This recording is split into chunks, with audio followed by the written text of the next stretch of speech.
आदाब नाज़रीन, काफ न्यूज़ का उर्दू खबरनामा लेकर मैं शाकिर मातू नजर डालते हैं दिन भर की तमाम बड़ी खबरों पर। जनूबी कश्मीर के ज़िला अनंतनाग के मरगन टाब इलाके में एक गाड़ी गहरी खाई में गिर जाने के बायस कंडक्टर जाँ भाग जबकि ड्राइवर जख्मी हो गया। हुकाम ने बताया कि एक गाड़ी जो अनंतनाग से वर्डवन की तरफ जा रही थी, जब मरगन टाब के मकाम पर पहुंची तो ड्राइवर के काबू से बाहर होकर गहरी खाई में जा गिरी। हादसे के फौरन बाद पुलिस और मकामी अफराद ने मौके पर पहुंचकर रेस्क्यू ऑपरेशन शुरू किया।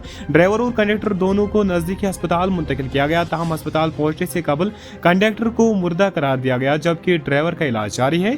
मुतवफ़ी कंडक्टर की शिनाख्त मुजफ्फर अली वलद इरशाद अहमद सैकिन गुरिंद रमन और जख्मी ड्राइवर की शिनाख्त 32 साल मुमताज अहमद वलद मोहम्मद इस्माइल के तौर पर हुई है। जम्मू कश्मीर प्रदेश कांग्रेस कमेटी के सदर तारिक हमीद कारा ने पार्टी के रियासी दर्जे की बहाली के आज़म को दोहराते हुए कहा कि उनकी पार्टी इंतखाबात के निकाल से पहले भी मुतालबा रहा है। उन्होंने कहा कि अच्छी बात यह है कि तमाम पार्टियां रियासी दर्जे की बहाली की बात कर रही है। मौसूफ सदर ने इन बातों का इजहार जुमारात को यहाँ तकरीब के शाये पर नामानिगारों के साथ बातचीत के दौरान किया। उन्होंने कहा कि जहाँ तक जम्मू कश्मीर के रियासी दर्जे की बहाली की बात है तो इलेक्शन से पहले भी हमारा मुतालबा रहा और जब राहुल गांधी यहाँ आए तो उन्होंने भी रियासी दर्जे की बहाली पर जोर दिया। उनका कहना था कि आज पार्टियां रियासी दर्जे की बहाली का मुतालबा कर रही हैं। कारा ने कहा कि जम्मू कश्मीर में दोहरे कंट्रोल सिस्टम को ख़त्म किया जाना चाहिए ताकि लोगों को मुश्किलात से दो चार न होना पड़े। मंशियात के खिलाफ जंग जारी रखते हुए पुलिस ने वादी कश्मीर के अवंतीपुरा, बारामूला और कुलगाम में अलग अलग कार्रवाइयों के दौरान 6 मंशियात फरोशों को गिरफ्तार करके उनके तहवील से ममनुआ मवाद बरामद किया। एक पुलिस तर्जुमान ने अपने एक बयान में तफसीलात फराहम करते हुए कहा कि अवंतीपुरा में पुलिस पोस्ट ऋषिपुरा की एक टीम ने डोगरीपुरा में एक नाके के दौरान एक गाड़ी को रोका जिसमें 2 अफराद सवार थे। उन्होंने कहा कि तलाशी के दौरान उनके तहवील से 1.680 किलो बंग पाउडर बरामद की गई जिसके बाद उनको गिरफ्तार किया गया।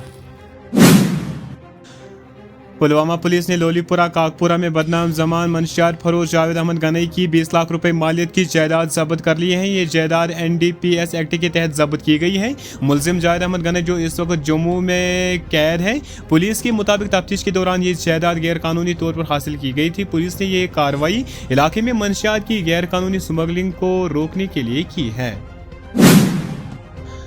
नेशनल इन्वेस्टिगेशन एजेंसी NIA ने जम्मू कश्मीर में मिलिटेंसी फंडिंग केस के सिलसिले में मुख्तलिफ मकामात पर छापे मारे। सरकारी ज़राए ने बताया कि NIA ने जम्मू कश्मीर के कई अजला जिनमें बारामूला, रियासी, बडगाम और अनंतनाग शामिल हैं में छापे मारे। उन्हें मजीद कहा कि ये कार्रवाइयाँ 4 रियासतों और जम्मू कश्मीर के 19 मकामात पर जारी थी।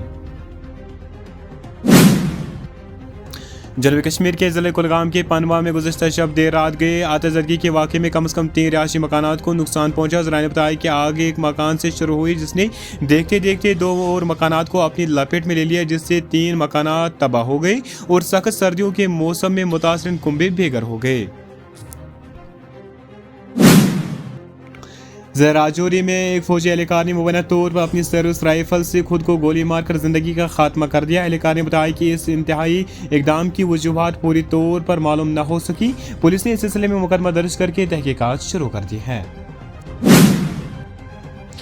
जम्मू कश्मीर के जिले पूंछ में लाइन ऑफ कंट्रोल LOC के नज़दीक फौज ने एक पाकिस्तानी दरअंदाज को गिरफ्तार किया है। हुकाम ने बताया कि पूंछ के नूरकोट गांव के नज़दीक LOC पर बुध की शाम फौजी जवानों ने एक पाकिस्तानी दरअंदाज को गिरफ्तार किया जब उसने मुबैना तौर पर सरहद पार करने की कोशिश की।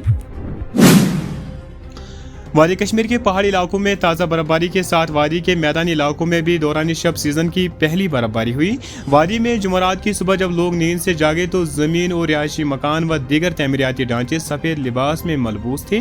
कश्मीर महकमे मौसमियात के मुताबिक वसी कश्मीर के सारी मकाम सोनमर्ग में 10 इंच बर्फ़ जमा थी और बाकी पहाड़ी जगहों पर भी हल्की फुल्की बर्फबारी जमा हुई थी। इधर महकमे मौसमियात ने अगले 24 घंटों के दौरान मौसम में बेहतरी आने का इम्कान जाहिर किया है और कहा है कि अगले 10 दिनों में मौसम में किसी बड़ी तब्दीली का कोई इम्कान नहीं है।